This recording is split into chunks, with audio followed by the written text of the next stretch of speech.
Hello boys and girls, how are you? This is JC once again with another Yo-Yo Factory review. This is the Yo-Yo Factory IQ. Now, the first thing I know is interesting about this yo-yo is that it doesn't have a player signature, right? This is super rare for Yo-Yo Factory and manufacturers in general nowadays, because usually they have a player, right? They sponsor a player, they get them to release signature models. But this one did not have a signature. I cannot think of too many yo-yos from YYF like this. The Nightmare is one of them. That's one of my favorite yo-yos. And also the Turntable, I think, didn't have a player signature. Because sometimes they do, but it's been a while since they released one like that, I think. It's almost like the original, this is almost like the original G5 Plus series. Even the shape kind of reminds me of that. And maybe I'm onto something. Ooh. But this definitely, it feels like they're going back to their roots of Yo-Yo Factory design, of their extreme H shape. And looking at the ring placement, this is almost like a bigger and wider edge, the original edge, right? The weight ring is kind of closer to the middle of the yo-yo, the center of the yo-yo. And how much bigger, how much wider, I think this is something that I did not grasp when looking at the picture, when looking at the specs even. Because I don't really, like, specs doesn't really mean much to me. I have to see the yo-yo, and looking at the yo-yo, even looking at the yo-yo, holding it in my hand, I feel like it's just an average yo-yo. But actually, it is really freaking wide. And how wide is this? Let's compare it to the shutter, of course. I mean, look at that. The difference is huge. But you'd say, oh, it's just a shutter. It's no biggie. Well, why don't we take the Marco, which is supposed to be a pretty wide yo-yo. See, clearly this is wider than the Marco. What about the Edge Beyond, which is another disproportionately wide yo-yo? Just look at that. Look at how much wider it is than the Edge Beyond, and how much bigger. Right, just looking at the pictures, everything looks proportional, but once you play with it, you realize this thing is bulky. It's really freaking big. And when you do hold it in your hand, when you do tricks, it feels really uncomfortable. Maybe my hands are kind of small, but no, I think it's average. And this yo-yo just does not feel right in the hand, because of, I believe, how wide it is, and also the shape is kind of awkward to hold.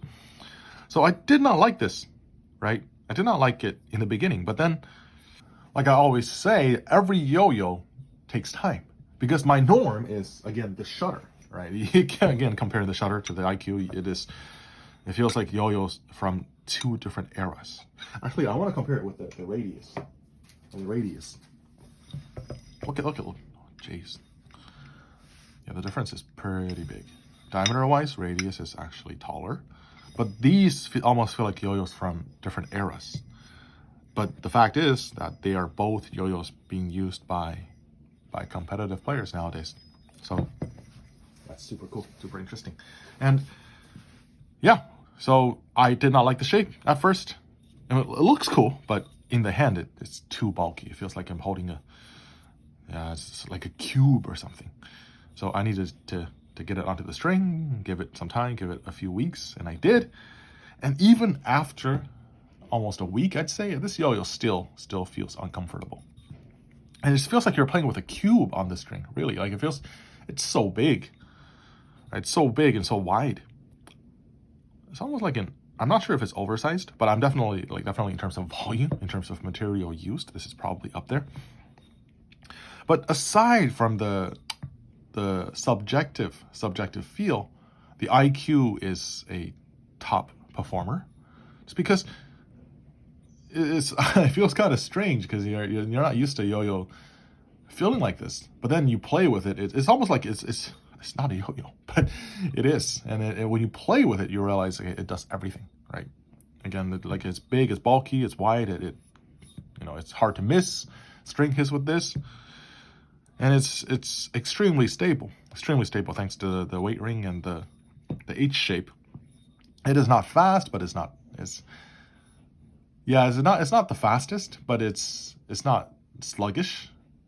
by any means, and I feel like this could be an average yo-yo in a parallel universe.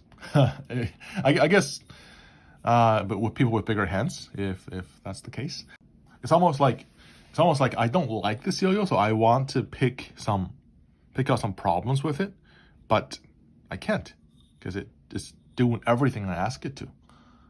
Ooh, I just realized there's see that the wall here? It's like a little concave shape here. Yeah, it's got a little concave. I think this is because looking at it, you don't really notice because you just think it's like a layer, but you see there's actually a step here. But yeah, in terms of design, this is definitely something quite unique, and I don't have any yo-yo that feels like the IQ on the string.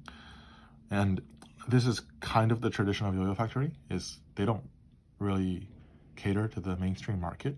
What they do is they make yo-yos and the market kind of leans towards them. Like if you see with the G5, with the 888.